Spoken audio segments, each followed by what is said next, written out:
6장의 1번 TCP/IP 모델과 OSI 계층 모델을 비교하라입니다. 이번 장은 6장은 내용이 상당히 많았죠.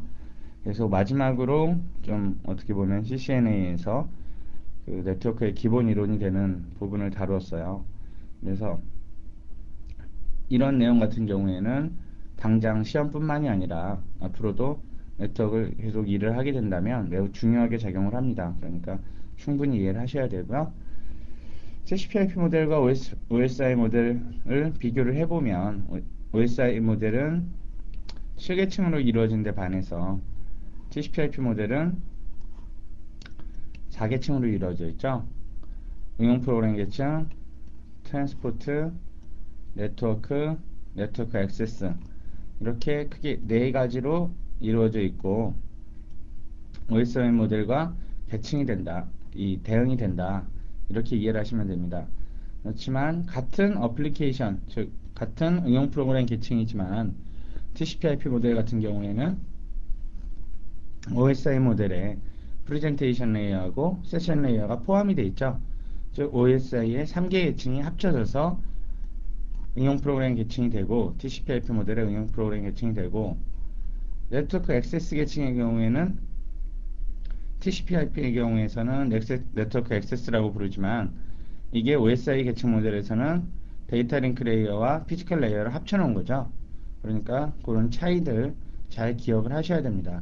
그리고 기본적으로 인캡슐레이션 OSI 모델은 그 각 계층마다 인캡슐레이션에 부르는 이름이 있었죠. 어떻게 되죠? 순서가 데이터, 세그먼트, 패킷, 프레임, 비트 이런 순이었죠. 그런데 TCP/IP 모델에서는 데이터, TCP 세그먼트, UDP 패킷, 그 다음에 IP 데이터그램, 프레임 이런 순서입니다. 그러니까 교재 꼭 확인하셔서 그 차이점들 꼭 확인하시기 바랍니다. 3번 문제 TCP와 UDP를 비교하라. 그래서 TCP 하면 TCP와 UDP는 대표적으로 그 OSI 계층 모델에서 트랜스포트 계층의 즉 4계층의 주요한 두 가지 프로토콜이죠. TCP의 경우에는 연결 지향형 프로토콜, 즉 커넥션 오리엔티드 프로토콜입니다. 이에 반해서 UDP는 커넥션 리스트 프로토콜이죠. 즉 TCP의 경우에는 세그먼트가 상대 측과 즉 출발 소스하고 데스티네이션 상대 측까지 3번 TCP와 UDP를 비교하라. TCP하고 UDP는 어디 계층일까요? 즉 4계층 트랜스포트 레이어의 주요한 프로토콜이죠. TCP의 경우에는 연결 지향형 프로토콜, 즉 커넥션 오리엔티드 프로토콜입니다. 이에 비해서 UDP는 커넥션 리스트 프로토콜이죠. 둘 간의 차이는 TCP 같은 경우에는 세그먼트가 상대 측까지 제대로 전달되었는지 확인 메시지, 즉 액놀리지먼트를 주고받음으로써 데이터의 송수신을 점검하고 UDP 같은 경우에는 보내기만 하고 확인하는 절차가 없습니다. 그러니까 둘 간의 차이가 있는 거죠. TCP 같은 경우에는 실제 통신을 하기 위해서 3way 주고받고 이런 식이 되는데 계속 UDP 같은 경우에는 그냥 보낸다는 거죠. 이렇게 에크와 같은 확인 메시지가 없습니다. 그러니까 이런 차이점들, 제일 기본적인 동작의 차이죠. 기본적인 동작의 차이와 함께 꼭 알아두셔야 될 거, 이 TCP 세그먼트하고 UDP 패킷 교재에 보시면 그 프레임 구조, 이 구조가 나와 있습니다. 그러니까 그 이런 식으로 돼가지고 나와 있는 그 그림 있죠? 그 그림 꼭 기억하셔야 됩니다. 이 책에서 반드시 기억해야 될 게 3가지가 있는데요. CCNA를 공부하신다면 최소한 그 정도는 외워서 꼭 그리실 수 있어야 됩니다. 그게 TCP 헤더하고 UDP 헤더 그리고 IP 헤더 이렇게 3개는 꼭 알아두셔야 되고요. 네트워크를 계속 하신다. 그러면 기본적으로 프레임의 구조도 같이 알으셔야 됩니다. 그런 구조 같은 그림, 제가 구조 그런 패킷 패킷이나 프레임의 뭐 구조를 설명할 때 뭐 교재를 본문을 보시면 이게 당장은 별 크게 도움이 될 것 같지 않고 그냥 이론적으로만 필요한 내용 같다 이렇게 느껴지실 수도 있는데요. 그 부분은 정말 중요해요. 그러니까 지금은 당장은 그게 크게 도움이 안 되실 수도 있어요. 그리고 크게 잘 와닿지도 않고. 그렇지만 일을 하시다 보면 시간이 지나면 지날수록 그런 내용이 더 필요하게 됩니다. 제가 계속 강조하죠. 라우터 명령 하나 더 하는 것보다 그 명령의 원리라든가 아니면 기반이 되는 기술을 아는 게 더 중요합니다. 그런 그 명령어나 응용 같은 경우에는 나중에도 쉽게 따라갈 수가 있어요. 단 이론이 완벽하다는 조건 하에 기본적인 네트워크의 기초 이론을 확실히 이해를 하고 있지 못한다면 그런 응용은 그 어떻게 보면 그 뭐라고 얘기를 해야 될까요? 그 모래성이라고 얘기해야겠죠? 뭐 모래 위에 지은 집 뭐 이런 식으로 비유를 할 수가 있습니다. 그러니까 이런 그 TCP 헤더나 UDP 헤더 그런 거 너무 딱딱하다 이런 필요 없다 이런 거 해서 뭐하냐 이렇게 생각하지 마시고요. 그런 부분들 꼭 다시 직접 그려가면서 눈으로 보는 거는 그렇게 크게 도움이 되지 않아요. 눈으로 보면 다 아는 것 같은데 막상 책을 덮고 교재를 덮고 빈 백지에다 그려보라고 하면 쉽지 않습니다. 그러니까 그런 부분들 꼭 체크하시기 바랍니다. 9번 문제 ICMP를 이용하는 핀과 트레이스 루트의 동작 원리를 설명하라 이렇게 되어 있는데요. 이 문제는 사실 6번에서도 다루지만 6장에서도 있지만 뒷부분에 다시 나와요. 네트워크 관리 부분에도 나오는데 여기서 한번 먼저 말씀을 드리면 ICMP 컨트롤하는 프로토콜이죠.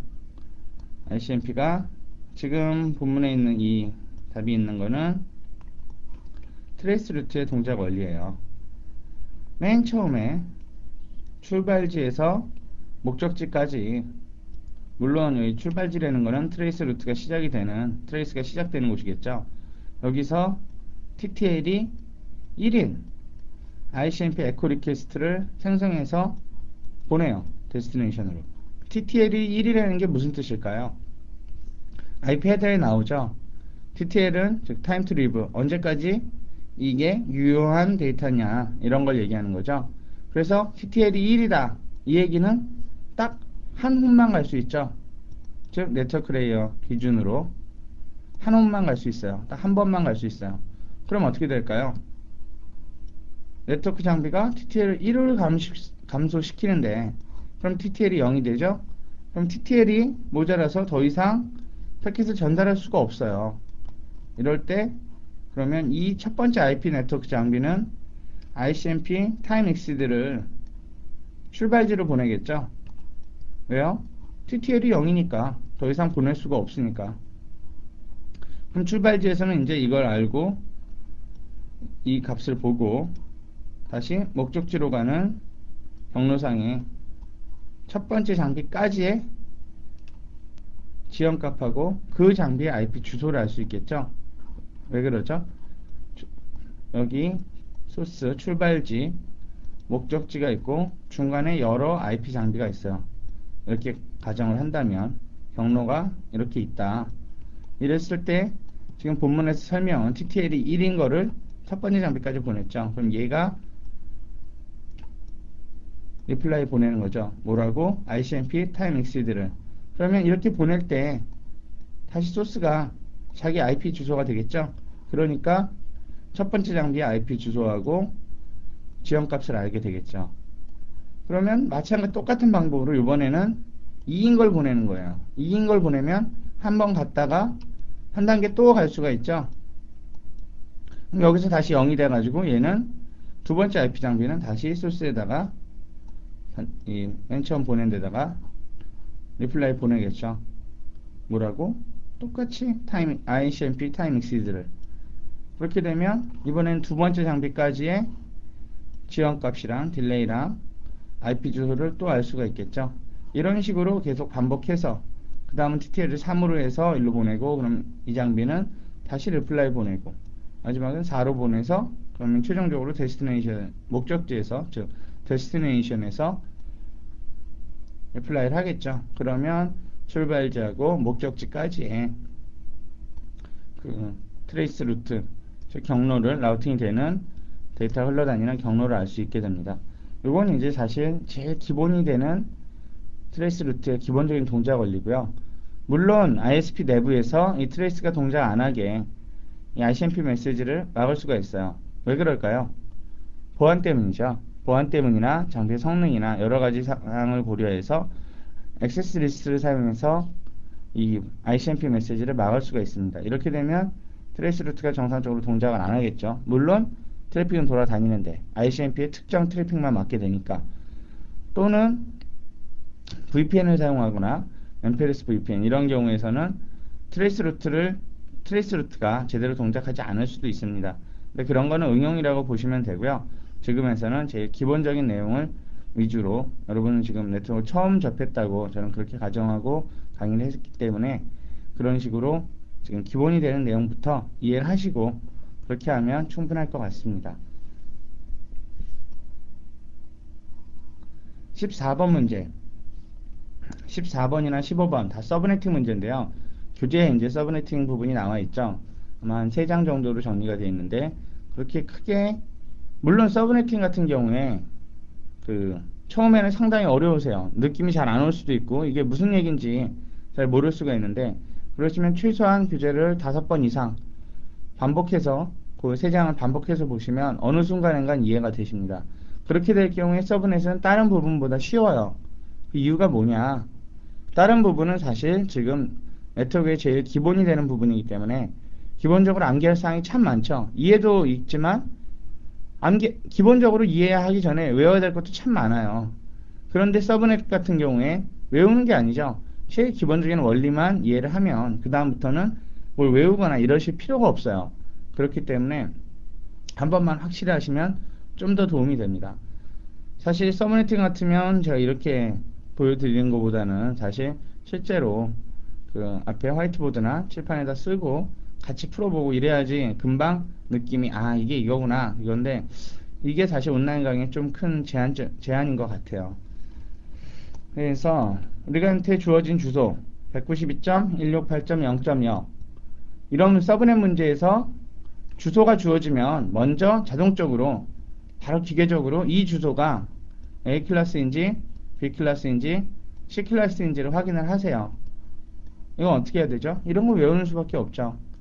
그래서 A 클래스면 슬래시 8비트죠. 즉 255.0.0.0. B 클래스 같으면 16비트죠. 255.255.255.0. C 클래스 같으면 24비트. 255.255.255.0. 제가 B 클래스를 잘못 말씀드렸네요. B 클래스 255.255.0.0 이렇게죠. 즉 네트워크 부분이 몇 비트냐, 호스트 부분이 몇 비트냐 이런 식으로 나누어지는 거죠. 저기서 8이라는 거, 그러니까 앞에서부터 8자리 IP 어드레스가 총 32비트로 구성이 되어 있죠. 그래서 앞에서부터 8자리까지는 네트워크 주소다. 그리고 뒷부분에 24비트를 호스트가 할당해서 쓴다. B 클래스 같은 경우에 앞에서 16자리까지가 네트워크 주소다. 그리고 뒷부분에 16자리가 호스트 주소다. C 클래스 앞에서부터 24자리, 서드 옥텟이라고 그러죠. 옥텟이란 말도 또 안 들어보셨다고 그럴 수가 있는데, 그 세 번째 옥텟까지, 한 옥텟이 이제 8비트니까 세 번째 옥텟까지 네트워크 부분이고 마지막 8자리가 호스트 부분이다. 그렇게 이해를 하셔야 됩니다. 그래서 현재 우리한테 주어진 주소 192.168.0.0 이거는 C 클래스 주소죠. 슬래시 24를 쓰는 건데, 문제에서 주어진 조건, 개별 서브넷당 최대 30개씩의 IP를 할당을 해야 된대요. 이럴 때 몇 비트로 서브네팅을 해야 되느냐. 필요한 IP 개수 30개죠. 단 중요한 점, 이런 문제에서 30개라는 거, 호스트 주소하고 이 유저블 호스트냐 전체 그냥 호스트의 숫자냐, 이 차이가 뭐냐. 여러분 네트워크는 기본적으로 앞부분을 공부하시면 다시 앞장을 잠깐 보시면 네트워크 어드레스가 있고 브로드캐스트 어드레스가 있죠. 이거 같은 경우에는 호스트에다 할당할 수 없죠. 즉 여기서 보는 것처럼 이걸 그냥 썼을 때 만약에 서브네팅 이런 거 잊어버리시고요. 잠깐 192.168.0.0 네트워크 있다. 슬래시 24를 쓰는 기본 C클래스 네트워크이다. 이랬을 때 192.168.0.0을 호스트에다 할당을 할 수 있을까요? 컴퓨터에다 할당할 수 있을까요? 안 되죠. 0.0은 네트워크 주소입니다. 그리고 192.168.0.255 이것도 할당할 수가 없죠. 왜죠? 이건 브로드캐스트 주소죠. 즉 그 네트워크에 있는 모든 호스트들한테 보내는 통신을 할 때 쓰는 주소입니다. 그렇기 때문에 브로드캐스트도 역시 호스트에다 할당할 수가 없습니다. 그러니까 항상 두 개가 뺀다는 거. 그 2의 n승 마이너스 2개 이런 공식이 있었죠. 여기서는 30개라고 그랬으니까 결국 30은 2의 n승 마이너스 2개다. 그렇게 되면 넘어가게 되면 32. 그럼 어떻게 되죠? 2의 5승이죠. 그러니까 한 자리가 8자리로 이루어져 있으니까 지금 호스트 부분이 8자리로 이루어졌을 때 5, 6, 7, 8 마지막 이제 네 번째 옥텟 호스트 부분을 나타냈던 이 부분인데 여기서 우리가 개별 서브넷에 필요한 주소가 30개래요. 그럼 즉 2의 5승이죠. 그러면 마지막에서 이만큼 요게 호스트 주소로 다시 바뀌게 되는 거고 이 8자리는 기존의 호스트 주소는 여기까지죠. 이 8자리가 다였죠. 이 앞에서 3비트가 네트워크 부분으로 추가가 되는 겁니다. 네트워크는 뭐 x.x 문제 같으면 192.168.0 여기까지가 네트워크였죠. 기본적으로. 근데 이게 3비트가 추가가 된 거예요. 왜? 서브네팅을 하기 위해서. 그러니까 우리는 이걸 보시면 원래 24비트였는데 여기서 이 몇 개 비트 이 지금 디폴트 서브넷 마스크가 얼마다 얘기를 안 해주죠. 왜 얘기를 안 해줄까요? 문제를 잘못 낸 걸까요? 그게 아니죠. 이게 있다면 192.168.0.0이다 문제에서 주어지지 않으면 무조건 그 클래스에 맞는 기본 서브넷 마스크를 쓰시면 돼요. 24였으니까 여기까지가 24자리까지였죠. 근데 3개가 추가되니까 결국 27비트가 되겠죠. 그래서 192.168.0.0에 슬래시 27 이렇게 쓰셔도 되고 192.168.0.0에 255.255.224다 이런 식으로 문제를 푸시면 되겠습니다. 한 문제 더 해볼까요?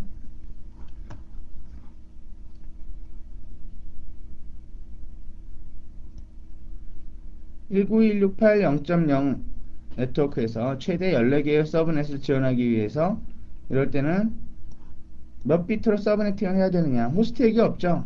지금 우리한테는 주어진 우리가 지켜야 되는 거는 서브넷만 14개를 만들면 된대요.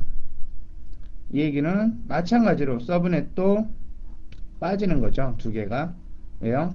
첫 번째 제로 서브넷, 마지막 브로드캐스트 서브넷. 호스트의 개념과 같습니다. 교재 한번 확인하시고요.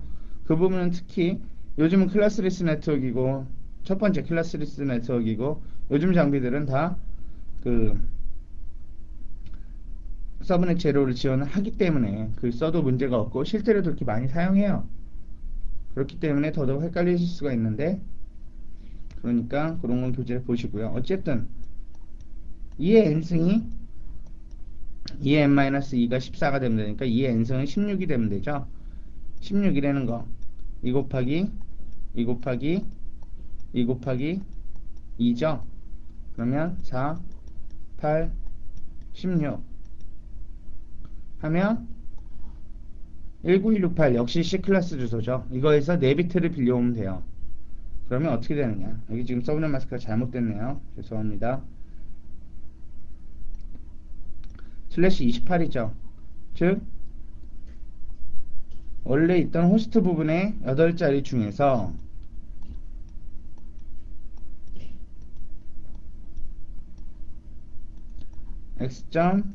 x.x.x 문제선 192.168.0. 다음에 마지막 부분에 이진수로 바꿨을 때 기본으로는 앞에서부터 24자리 여기까지가 네트워크 주소인데 4자리를 더 가지고 오는 거죠. 그래서 4자리 더 가져오게 되고 호스트 부분은 이렇게 4자리가 되겠죠. 그래서 여기서 4자리가 되면 이 값이 얼마일까요? 이 진수로 바꾸게 되면 11110000이 되는 거죠. 1111 그러면 128 64 32 16 하게 되면 10이고요. 0 다음은 또 2가 올라가서 10 240이 되는 거죠. 240이 28비트죠. 그래서 25.25.25.240 하시면 요게 바로 이 최대 14개의 서브넷을 지원하기 위한 서브네팅이 되겠죠. 그래서 192.168.0/28 이렇게 쓰셔도 되고 192.168.0.0 25.25.25.240 이렇게 쓰셔도 되겠죠.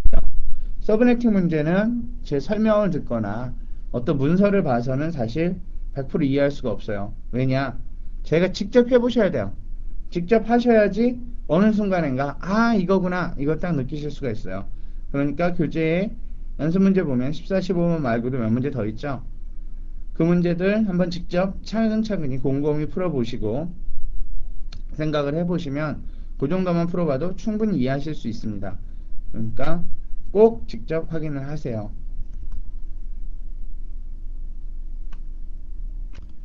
실장 1번 라우터의 구성 요소 중 램이랑 NV램, 플래시 메모리의 용도는 무엇이냐 이렇게 물어본 문제인데요. 라우터를 절대 특별한 장비라고 생각을 하지 마세요. PC라고 생각을 해서 대입을 해보면 쉽게 찾을 수 있어요. 쉽게 이해를 하실 수도 있고요. 특히 아직 학생이신 분들 또는 라우터를 실제 보지 못했거나 하시는 분들은 라우터에 대해서 상당히 저 뭐 굉장한 장비가 아니냐, 특별한 장비가 아니냐 이럴 수가 있는데 절대 그렇게 굉장한 장비가 아닙니다. 라우팅이 된 건 사실 제가 본문에 있었죠. 리눅스 PC만 가지고 적당한 PC 한 대만 가지고도 충분히 다 할 수 있는 일이다. 근데 상용 라우터는 그렇게 될 수 없다. 이렇게 했었는데 기능 자체는 그렇게 어려운 기능이 아니에요. 단순한 기능이니까. 그리고 저희가 다루는 2600 라우터, 그 CCNA 시험에서 나온 라우터요. 그런 라우터 같은 경우엔 정말 가입자 라우터라고 그래갖고 제일 기본적인 기능, 물론 다양한 기능을 가지고 있지만요.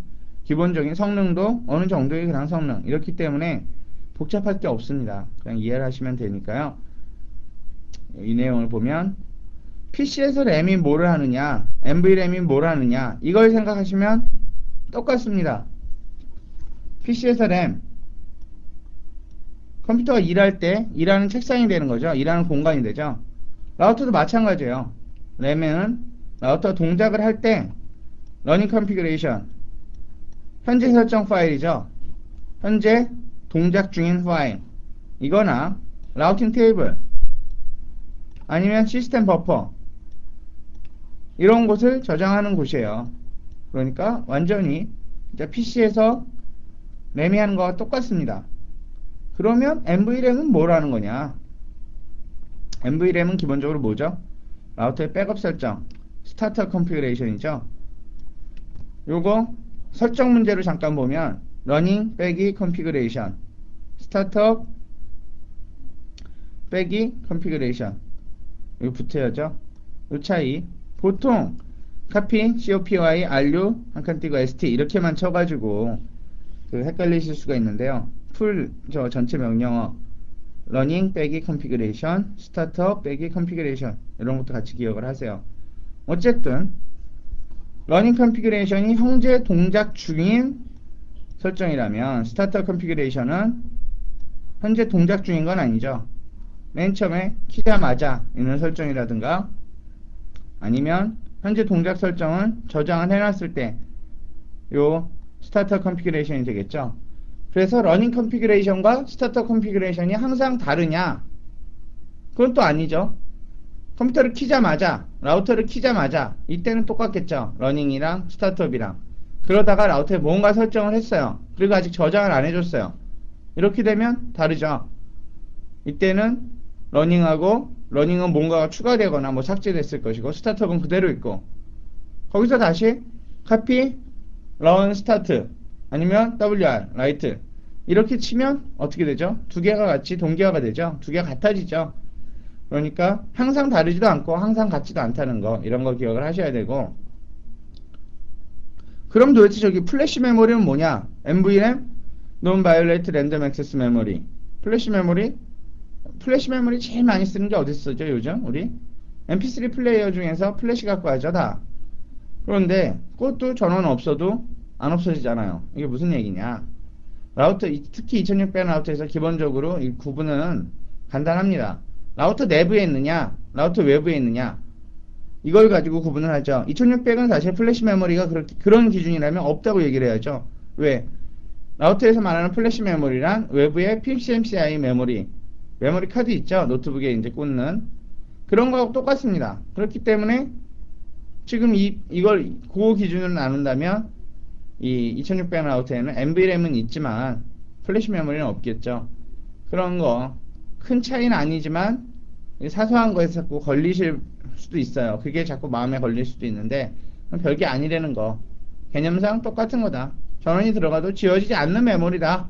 이렇게 이해를 하시면 됩니다. 2번 문제. 라우터의 롬에는 어떠한 정보가 저장이 되느냐. 롬, 리드 온리 메모리죠. 즉 전원이 나가도 지워지지도 않고 이 사용자가 맘대로 그 부분은 지울 수도 없는 수정이 불가능한 그런 겁니다. 그래서 우리 롬에 기본적으로 뭐가 들어가죠? 기억나시는 분 있으세요? 롬에는 4가지 코드가 있죠. 부트스트랩, 포스트, 롬 모니터, 부분적인 iOS나 전체 iOS 요 4가지가 결국 답이 되는 건데 문제에서는 답을 한번 보시면 라우터의 부팅에 필요한 프로그램이나 시스템 복구에 필요한 시스템이 저장되는 곳이다. 무슨 얘기죠? 부트스트랩 코드나 아니면 포스트가 아니죠. 시스템 복구, 롬 모니터 이런 걸 뭐 얘기하는 거죠. 아니면 부분적인 iOS나 전체 iOS. 포스트는 뭘까요? 파워 셀프 테스트. 즉 라우터에 전원이 새로 들어갔을 때 전원을 켰을 때 하드웨어적으로 이상이 없나, 뭐 인터페이스는 제대로 꽂혀 있나 이런 걸 체크하는 과정이죠. 그것도 롬에 있어요. PC도 마찬가지죠. 바이오스에 있죠. 그러니까 여기서 이제 근데 좀 기억을 하실 점은 4번째 부분적인 iOS 또는 전체 iOS가 있다. 이건 어떻게 되느냐? 라우터가 고가거나 아니면 중대형 라우터 이런 경우에는 안정성이 제일 중요하겠죠. 설령 플래시 메모리가 잘못된다 하더라도 동작은 해야 되잖아요. 기본 동작은. 그렇기 때문에 롬 안에 이 전체 모든 iOS가 저장이 되어 있습니다. 그래서 2600이나 2500, 2600, 4000, 4500 정도 이런 중소형 약간 작은 듯한 라우터들은 운영체 iOS의 일부 기능만을 가진 그런 게 저장이 되어 있는데, 즉 운영체제의 일부 기능만을 가진 iOS가 저장되어 있다. 그렇지만 7000이나 7500 같은 중대형 라우터에서는 모든 기능, 풀 기능을 풀 펑션을 다 가지고 있는 전체 iOS가 롬에 저장이 된다는 점, 이 점도 꼭 기억하시기 바랍니다. 설정 레지스터, 컨피그레이션 레지스터죠. 컨피그레이션 레지스터 OX212 2102는 어떤 상태를 말하느냐. 근데 기본적으로 우리 저 컨피그레이션 레지스터로 확인할 때 어떤 명령을 써야 되죠? show 버전 쓰면 되죠. 라우터의 출력문들 헷갈리는 거 꽤 많아요. 그러니까 출력물에서도 이런 구체적으로 어떤 값을 보기 위해서는 뭐를 써야 되느냐 이런 문제도 중요하고, 아니면 그 출력물을 주고 여기서 뭐 틀린 값을 찾거나 중요한 점을 찾거나 이런 문제 많이 출제돼요. 그러니까 저희 교재에 있는 기본적인 출력물은 반드시 이해를 하셔야 됩니다. 뭐 다 암기할 수는 없겠죠. 근데 이해는 확실히 하셔야 돼요. 그래서 객관식에서 문제가 없게. 2102 같으면 2500 라우터나 2600 라우터의 기본 동작 configuration register 값을 얘기를 해요. 즉 정해진 곳에서 스타터 파일을 가지고 와라, 러닝 파일을 가지고 와라, 이런 식으로 돼 있는데, 이게 바뀔 때가 언제 있죠? 딱 한 군데 있는데, 바꿀 때는 패스워드 리커버리 할 때 필요하죠. 즉 암호를 몰라서, 패스워드를 몰라서 그걸 회복할 때. 그런데 거기서 다시 함정이 또 있어요. 뭐냐, configuration register 값은 라우터를 껐다 키기 전에는 적용이 되지 않는다. 근데 그거는 당연한데, 껐다 키지 않고 그냥 할 수 있는 방법이 없죠. 부팅을 하면서 그걸 받아오는 건데, 지금 벌써 부팅이 끝난 상태면 그걸 건드릴 수가 없잖아요. 그러니까 꼭 새로 설정을 해주고 부팅을 새로 해줘야 된다. 패스워드 리커버리에서 쓰는 거 뭐죠? 2142 쓰죠. 2142 썼다가 패스워드 리커버리 절차가 바뀌면 2102로 바꾸고 그 다음에 리부팅을 한번 해줘야 된다는 거 꼭 기억을 하셔야 되고요. 6번 문제, 롬 모니터 모드는 언제 사용을 하느냐. 롬 모니터라는 거 마찬가지로 이 롬 안에 있는 건데요. 롬 모니터는 라우터가 정상적인 iOS의 프로그램 위치를 찾지 못하거나 혹은 로딩하지 못할 때, 다 이미지가 압축되어 있죠. 그러니까 로딩하지 못할 때 사용되는 프로토콜이고, 요 꺽쇠나 롬먼, 꺽쇠, 이런 식의 모양을 가지고 있습니다.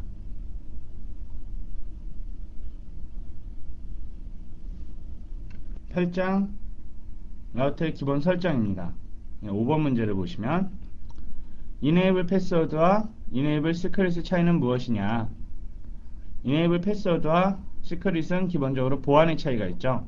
무슨 얘기냐, enable 시크릿을 사용할 경우에는 프리빌리지 모드, 즉 show 모드에서, enable 모드에서 show 명령어를 사용한다 하더라도 show run 아니면 show startup 이런 걸 봤을 때 패스워드 값이 보이질 않습니다. 어떻게 안 보이느냐, 암호화되어 있죠. 그래서 원래 패스워드가 시스코다, 입력은 시스코로 했었다. 그렇지만 여기 화면에서 보이는 값은 뭐 숫자들로 쭉 된다든가 숫자와 문자가 섞여져 있는 이런 값으로 보여주는 거죠. 그래서 이걸 보고 이 값을 알 수가 없는 거죠. 근데 이에 비해서 enable 패스워드 같은 경우, enable 패스워드 시스코 이렇게 설정을 하면 show run 아니면 show startup 이런 걸 했을 때 그대로 패스워드가 다 보이게 됩니다. 그러니까 보안상 더 약한 거죠. 그러니까 그런 차이가 있고, 다른 명령어가 하나 더 있죠. enable 패스워드를 사용하더라도 이거를 쓰게 되면 라우터의 모든 패스워드, 즉 콘솔 패스워드라든가 텔넷 VTY, 즉 텔넷을 접속을 위한 VTY 패스워드 이런 거를 다 암호화시키는 명령어가 뭐죠? 서비스 패스워드 인크립션, 그 명령어 있죠. 서비스 인크립션 빼기 서비스 한 칸 띄고 패스워드 빼기 인크립션, 이 명령어를 쓰게 되면 enable 시크릿과 마찬가지로 MD5 알고리즘을 이용해서 모두 다 암호화를 하게 됩니다. 그러니까 그 점 꼭 기억하시고요. 그리고 교재 262페이지에요. 거기에 보시면 서비스 패스워드 인크립션 설명이 나와 있으니까 그걸 다시 한번 그 명령어가 어떻게 작동을 하는지 읽어보시기 바랍니다. 주의점이 있죠. 한번 설정을 했다가 노폼을 써가지고 노 서비스 패스워드 인크립션 해도 기존 원래 패스워드는 보이지 않는다는 거, 한번 암호화했으면 계속 암호화된 값으로만 보인다는 거, 그 점 주의하시기 바랍니다. 6번 문제, CDP의 용도는 무엇인가? CDP가 뭐죠? 시스코 디스커버리 프로토콜. 그래서 기본적으로 모든 시스코 장비에 라우터건 스위치건 활성화되어 있는 프로토콜로서 자기하고 연결이 되어 있는 상대 시스코 장비의 정보를 아는 거죠. 요거 자체도 의미가 있지만 조금 더 실제 출제가 많이 되거나 조금 더 기억을 하실 부분은 다른 문제에 있죠. 명령어 show cdp 네이버하고 show cdp 네이버 디테일 L3 정보, 즉 상대방의 IP 정보를 알기 위해서는 어떤 명령어가 필요하죠? show cdp 네이버 디테일, 그 명령어가 필요하죠. show show cdp 네이버 여기까지만 하게 되면 L3 정보는 보여주지 않습니다. L3 정보라는 거 뭐죠? L3 하면 네트워크 계층이죠. 네트워크 계층하면 IP 이렇게 이해를 하시면 바로 되겠죠. 제가 L3 정보라고 그러는 거 IP 주소라는 거 그렇게 이해를 하시면 됩니다. 다음 출력물에서 알 수 있는 정보는 무엇이냐? 그래서 show 버전 아주 잘 나오는 명령어니까 꼭 기억을 하셔야 되는데 show 버전 명령어 같은 경우에는 첫 번째 iOS 버전 보여주죠. 그림의 얘는 뭐 12.0에 3의 T3 버전 이런 버전을 쓰고 이거는 이제 iOS 버전이고 롬에 있는 부트스트랩의 버전도 보여주죠. 이건 롬 안에 있는 거죠.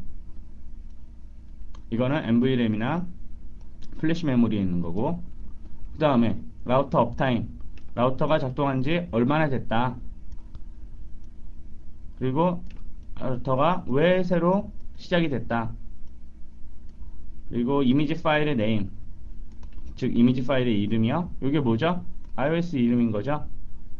요건 버전인 거고 요건 압축되어 있는 형태의 실제 파일인 거고 그리고 컨피그레이션 리지스터 값 OS 210이 210 같은 경우가 디폴트 값이라고 그랬죠. 기본 값이 210인데 이건 뭐죠?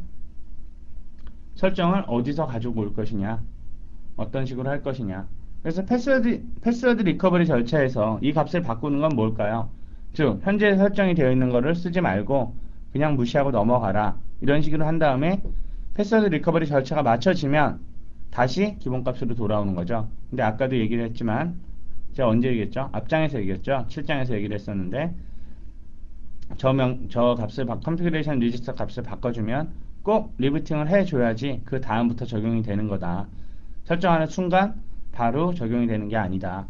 라우터의 대부분의 명령어는 설정하는 순간 바로 그 반영이 되죠.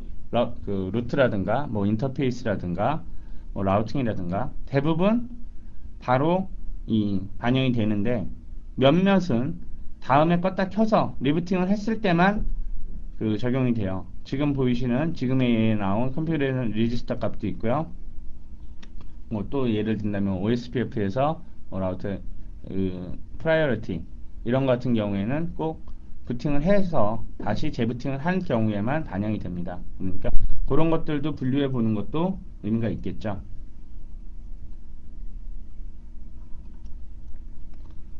9번 show IP 루트의 출력물 중에서 진하게 표시된 부분이 의미하는 것은 무엇이냐. 앞에 show 버전과 함께 사실 라우터를 쓸 때 실무에서 라우터를 사용할 때 제일 많이 쓰는 명령어 show IP 루트죠. 라우터가 해주는 역할이 뭐죠? L3에서 베스트 패스 셀렉션 길 찾아주는 역할이죠. 그리고 또 다른 하나 네트워크를 연결해 준다 이렇게 되어 있는데 네트워크를 연결해 주니까 당연히 길을 찾아야지 출발지에서 목적지까지 도달하는 제일 중요한 역할이죠. 근데 이 중요한 역할을 지금 어떤 상태로 있느냐 이거 알기 위한 명령어 뭐죠? 바로 show IP 루트예요. 라우터가 가지고 있는 지금 이 라우터가 가지고 있는 모든 네가 알고 있는 길을 보여달라 이런 명령어죠. 그래서 이 부분에 지금 코드가 생략이 되어 있고 지나게 된 부분은 아니지만 이거 무슨 얘기죠? 어떤 방식을 통해서 어떤 라우팅 프로토콜 어떻게 해서 내가 이 목적지를 알게 됐다. 여기서 172.150.0.0 이렇다는 거 이거 뭐죠? 목적지 주소죠. 소스 주소 아니라 목적지 주소 172.150.0.0을 가기 위해서는 어떻게 가야 된다. 근데 이건 누가 가르쳐줬느냐? O가 가르쳐줬대요. O? 코드 O에서 뭐죠? 그죠? 확인하시면 오늘 OSPF를 통해서 얻어온 정보죠. 첫 번째 진하게 된 값 110 그리고 뭐 1314 이렇게 되어 있는 거. 첫 번째 110 값은 루트의 Administrative Distance 여기선 즉 OSPF의 AD 값이 되는 거죠. 그리고 두 번째 진하게 되어 있는 거 OSPF의 매트릭이죠. OSPF의 매트릭이 뭐죠? OSPF 같으면 매트릭이 코스트죠. 립은 뭘까요? 립은 홉이죠. 그럼 또 같이 우리 두 개만 더 하면 되죠. IGRP하고 EIGRP. IGRP나 EIGRP는 컴포짓 매트릭, 즉 복합 매트릭 값을 가지고 있어요. 그런 것도 꼭 기억을 하셔야 되고, 그래서 어쨌든 172점, 150점, 0.0을 가기 위해서는 어디를 통해서 가야 되는데 10점, 119점, 254.6을 통해서 가야 된대요. 근데 이거는 내 어느 인터페이스죠? 2단의 2번 인터페이스래요. 2단의 2번 인터페이스를 통해서 나가면 172점, 150점, 0.0을 갈 수 있다. 이런 식으로 해석을 하면 되죠. 근데 여기 요 시간, 요건 뭐죠? 요 루트가 라우팅 테이블에 추가된 시간, 즉 이 라우터가 저 길을 알게 된 시간이 얼마나 지났다, 이걸 보여주는 거예요. 그러니까 원래 계속 있는 루트인데 이게 이 시간이 계속 짧게 있다. 이 얘기는 뭐죠?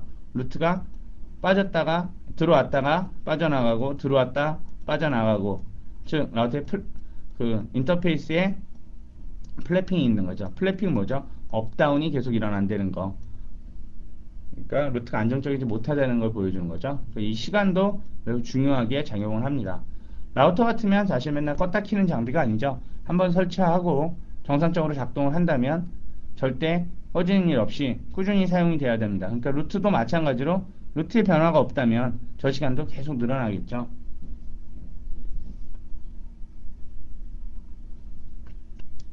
9장 라우팅 프로토콜입니다. 2번 문제, 라우팅 프로토콜과 라우티드 프로토콜의 차이는 뭐냐? 즉 라우티드 프로토콜 하면 우리가 흔히 사용하는 IP 또는 뭐 IPX 이런 걸 얘기를 하는 거죠. 즉 호스트와 네트워크를 설정하거나 라우터 간에 실제 데이터를 주고받는데 사용되는 것을 라우티드 프로토콜이라 하고, 라우팅 프로토콜은 이러한 라우티드 프로토콜이 출발지에서부터 목적지까지 통신을 위한 경로를 찾아주는데 사용이 되는 거죠. 즉, 길 찾아주는데 쓰는 게 라우팅 프로토콜. 그 길을 통해서 데이터 왔다 갔다 하는 거, 실제 데이터 라우티드 프로토콜. 이렇게 차이를 이해하시면 됩니다. 이름이 비슷하다고 라우팅, 라우티드 헷갈리시는데 이런 식으로 정리하면 확실하겠죠. 라우팅 프로토콜이 찾아주는 길에 라우티드 프로토콜이 돌아다닌다. 이래 부르면 되겠죠. 보통 IP 네트워크의 경우에서는 대개 라우팅 프로토콜은 라우터와 같은 네트워크 계층의 장비끼리만 주고받기 때문에 개별 호스트에서는 돌아다니질 않는 거죠. 그러니까 그 PC에는 라우팅 프로토콜이 돌질 않는 거죠. 이렇게 이해를 하시면 라우팅 프로토콜과 라우티드 프로토콜의 차이 쉽게 이해하실 수 있을 겁니다. 4번 문제, 스태틱 라우팅이 유용한 이유는 무엇이냐? 실제로 현장에서 지금도 제일 많이 쓰는 라우팅 방법, 뭐 여러분들 지금 립도 배우고 OSPF도 배우고 뭐 IGRP, EIGRP 이런 게 있었죠. 그리고 뭐 상위 과정 같으면 뭐 BGP나 ISIS 이런 게 추가될 거고요. 그렇지만 지금도 제일 많이 쓰는 건 스태틱이에요. 왜 그럴까요? 스태틱은 뭐죠? 관리자가 정해주는 루트죠. 어디를 가려면 이 길로 가라. 여기서 스태틱이 유용한 이유, 이거는 디폴트를 얘기해요. 디폴트 루트 얘기하는데 디폴트 루트는 뭐죠? 어디를 가건 무조건 일로 가라. 그러면 그 다음에서 알아서 가게 될 것이다. PC하고 마찬가지죠. PC에다가 IP 설정하실 때 뭐뭐 해주죠? IP 주소 설정하고 서브넷 마스크 넣고 그 다음에 디폴트 게이트웨이, 그 주소 딱 3개 넣죠. 마찬가지예요. 라우터인데도 디폴트 게이트웨이 같이 설정을 하는 거죠. 어디를 가려면 무조건 어디로 가라. 어디를 가든지 주소 하나만 가리키게 돼요. 이게 제일 많이 쓰이는데, 그 이유는 작은 네트워크의 경우에는 외부로 나가는 길이 하나밖에 없죠. 즉 여기 회사가 있고, 회사나 뭐 집이나 마찬가지로 이런 가정이나 여러분 집이나 아니면 어떤 작은 회사가 있어요. 뭐 게임방이라고도 괜찮겠죠. 여기는 연결이 된 게 어디랑 연결이 될까요? ISP랑 연결이 되죠? 즉 통신사랑 연결이 되는데 이 게임망, 집 이런 데서 ISP까지 가는 경로 하나죠. 그럼 모든 트래픽을 무조건 보내는 거예요. 왜? 여기는 가입자 라우터가 있다고 가정을 하면 가입자 라우터는 그렇게 성능이 좋지 않다고 그랬죠? 제한이 있는데 ISP에는 대형 라우터가 있겠죠? 실제 길을 찾아주는 건 이 대형 라우터가 다 해주고 이 가입자는 여기까지만 보내주면 되는 거잖아요. 그럼 여기서 알아서 적정한 길로 보내면 되죠. 그렇기 때문에 스태틱이나 디폴트 루트가 지금도 제일 많이 쓰여요. 즉 작은 네트워크의 경우에는 외부로 나가는 경로가 하나밖에 없기 때문에 게임방이나 작은 규모의 회사에서 생각하면 이해하기 쉽다. 이런 식으로 설명을 했고요. 이런 경우에 통신사업자로부터 개별 네트워크까지 여기서 개별 네트워크 개별 사용자의 네트워크 여기를 얘기하는 거죠. 이 길이 하나밖에 없는데 라우팅 프로토콜이 전혀 필요 없는 거죠. 나는 스태틱을 안 쓰고 뭔가 좀 똑똑하게 라우터가 해주는 라우팅 프로토콜을 쓰겠다. 길이 하나밖에 없는데 그걸 쓸 이유가 뭐가 있어요. 그러니까 이럴 때는 라우팅 프로토콜이 쓰면 결과는 똑같을 수도 있죠. 결과는 똑같을 수가 있는데 요 경로상에 가입자하고 ISP 간에 쓸데없는 트래픽이 돌아다니게 되죠. 라우팅 프로토콜 트래픽 다 필요 없는 거죠. 거기는 실제 유저의 데이터만, 실제 사용자의 데이터만 왔다 갔다 해도 되는 거잖아요.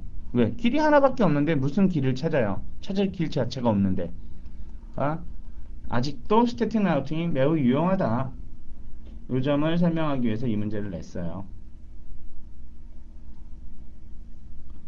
6번 문제. 다이나믹 라우팅에서 매트릭은 무엇이냐? 매트릭이라는 거.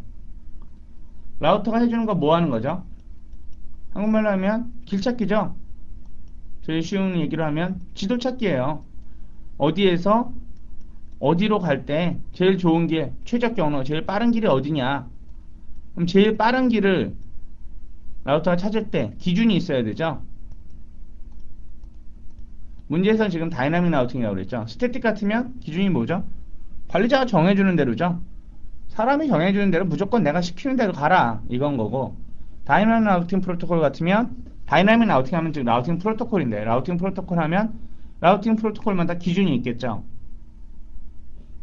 홉을 갈 거냐, 즉 얼만큼 거리가 라우터가 L3에 어느 정도 떨어져 있느냐, 홉수를 기준으로 할 거냐, 밴드위스 대역폭을 기준으로 할 거냐, 아니면 복합적으로 그런 걸 다 고려할 거냐, 여러 가지가 있겠죠. 즉 최적 경로를 결정하는 방법은 매트릭 값에 의해서다. 그래서 매트릭은 라우팅 프로토콜이 계산하는 숫자로서 낮은 값일수록 빠르게 갈 수 있는 것이고요. 예를 든다면 대역폭, 홉수, 코스트, 안정도, 지연, 딜레이 값 이런 게 있겠죠. 요거는 라우팅 프로토콜마다 틀리니까 그게 바로 라우팅 프로토콜의 개별적인 라우팅 프로토콜의 특징이 되겠죠. 그래서 그러한 이유 때문에 출발지에서 목적지가 있고 경로가 여러 개가 있을 때 립을 선택하게 되면 이쪽을 간다거나 OSPF를 사용하면 이쪽을 간다거나 EIGRP를 사용하면 이 길을 선택하거나, 보기에는 다 경로가 똑같지만 개별적인 라우팅 프로토콜이 평가하는 건 틀려요. 왜요? 매트릭이 틀리니까. 개별 값들이 고려하는 매트릭 요소가 틀리니까. 그러니까 라우팅 프로토콜을 이해할 때 어느 라우팅 프로토콜이 어떤 매트릭을 계산할 때 어떤 값을 사용하는지 꼭 알아야겠죠. 10번 문제. 스필트 호라이즌이라는 건 무엇이냐? 립에서, 즉 디스턴스 벡터 라우팅 프로토콜에서 우리가 기억해야 될 게 몇 개 있죠. 스필트 호라이즌이나 홀드 다운 타이머, 아니면 트리거 업데이트, 아니면 포이즌 리버스 이런 것들 있죠. 그 중에서 제일 많이 나오는, 제일 기본이 되는, 제일 쉬운 내용을 말씀드리면 스필트 호라이즌이 되겠죠. 즉 라우터가 있을 때 네트워크가 이렇게 구성이 되어 있다. 이렇게 얘기했을 때 지금 디스턴스 벡터 라우팅 프로토콜이 돌고 있어요. 거리 벡터 라우팅 프로토콜이라고 되어 있는데 디스턴스 벡터 라우팅 프로토콜이죠. 그랬을 때 자신의 라우팅 테이블의 정보 중에서 라우팅 정보를 받은 라우터에 대해서는 루트 정보를 보내지 않는다. 요걸 스펠토라이징이라 한다 하는데, 말은 이 말 자체만 어려울 수도 있어요. 제일 쉬운 그림이 이렇게 라우터 ABC가 있다. 그럼 C가 자기한테 붙어있는 루트 정보 B한테 보내죠. B는 A한테 보내겠죠. 즉 여기 뭐 C 다시 네트워크, A 다시 네트워크이라고 있을 때 C 다시의 정보를 이쪽으로 보내겠죠. A도 라우팅 테이블에 C 다시의 정보를 요 C 다시 네트워크의 정보를 가지고 있죠. 이 정보를 이쪽으로 보내지 않는다. 요게 바로 스필토라이징 되겠습니다. B도 안 보내야죠. C 다시는 C에 붙어 있으니까. 반대로 생각하면 A 다시는 A 다시 네트워크는 A는 A 다시 네트워크를 B로 보내겠죠. B는 C로 보내고, 마찬가지로 C나 B가 A한테 이 A 다시 네트워크에 대해서 어떤 정보를 보내지 않는다. 요게 바로 스필토라이징 되겠습니다. 쉽죠? 그렇게 어려운 내용이 절대 아니에요. 다만 이제 이게 영어로 써 있으면 영문 해석 때문에 아 이게 뭐지 막 그럴 수가 있는데, 그럴 때는 차분하게 원리를 생각하시면 되니까요. 그러니까 이 기본적인 원리를 한글로, 또는 한글보다 더 좋은 거 그림을 기억하면 되죠. 제가 그래서 교재를 처음 앞부분에 설명드릴 때도 책에 나오는, 교재에 나오는 모든 그림은 반드시 이해해야 된다. 외워야 되는 그림도 있고 이해만 해도 되는 그림이 있는데 꼭 이해해야 된다, 이렇게 말씀을 드렸어요. 그러니까 그거 주의하시기 바랍니다. 11번 문제, 반드시 외워야 되는 값인데요. 시스코 라우터의 어드미니스트레이티브 디스턴스를 써라. AD 값 뭐라는 거죠? 출발지하고 목적지가 있고, 경로가 만약에 지금 그림에서처럼 3개가 있어요. A 경로, B 경로, C 경로. 근데 바로 앞장에서, 바로 앞 문제에서 우리 매트릭이라는 거 알아봤었죠? 매트릭은 뭐죠? 개별적인 라우팅 프로토콜이 경로를 평가하는 방법인 거죠. 그래서 OSPF는 A번을 제일 좋은 길이라고 그랬어요. 립은 B가 제일 좋은 길이래요. EIGRP는 C가 제일 좋은 길이래요. 이렇게 되면 출발지에 있는 라우터, 얘는 헷갈리겠죠? 아니 나는 여기까지만 가면 되는데 도대체 뭘 써야 되느냐? 서로 다들 내 길 쓰라, 내가 길 찾은 게 내게 제일 좋다 이러는데 뭘 써야 되느냐? 이럴 때 바로 기준이 되는 게 어드미니스트레이티브 디스턴스죠. 요 값을 가지고 동일한 목적지에 대해서 복수의 경로가 있을 때 어느 길을 선택을 할지, 어느 라우팅 프로토콜이 선택해 준 값을 쓸 건지, 그 값의 기준이 되는 게 바로 AD 값이 돼요. AD 값, 커넥트, 라우터에 연결되어 있는 거죠. 당장 연결되어 있는 거, 자기 인터페이스로. 이게 제일 가까운 거죠. 그 다음 스태틱, 이걸 보시면 이 이후에 누가 뭐라 그러든 관리자가 설정해 준 게 제일 좋다는 거죠. 라우팅 프로토콜이 찾아봐야 소용없다. 내가 찾은 거, 내가 설정해 준 값을 무조건 기준값으로 써라. 그 다음에 뭐 external BGP, EIGRP 뭐 이런 식으로 있는데, 여러분 꼭 기억하셔야 될 거, NA 과정에서는 여기서부터 쭉 해서 4개 요거 외우면 되죠. internal EIGRP 90, IGRP 100, OSPF 110, RIP 120. 이거 무슨 얘기죠? 아까 얘에서 OSPF, RIP, EIGRP가 동시에 서로 자기 길 쓰라고 그런다. 그렇게 되면 AD 값이 제일 낮은 거 뭐죠? EIGRP죠. EIGRP가 선택한 길이 실제 사용이 된다는 거죠. 물론 그림에서 이건 뭐 커넥트 돼 있지 않느냐, 중간에 이제 여기가 클라우드로 표시가 돼야겠죠. 그래서 네트워크가 어떻게 되어 있는지는 모른다. 그런데 어쨌든 개별적인 라우팅 프로토콜들은 하는 얘기가 OSPF는 A가 제일 좋다, 립은 B가 제일 좋다, EIGRP는 C가 제일 좋다 했어요. 이랬을 때 출발지에서 목적지로 갈 때 이 라우터가 선택하는 길은 EIGRP가 선택한 길이죠. 왜? AD 값이 제일 낮으니까. 그럼 만약에 여기 EIGRP가 없었다, OSPF하고 립하고만 얘기를 한다. 그럼 어떻게 되죠? OSPF가 이기죠. OSPF가 110. 그러니까 요 값이 선택이 됩니다.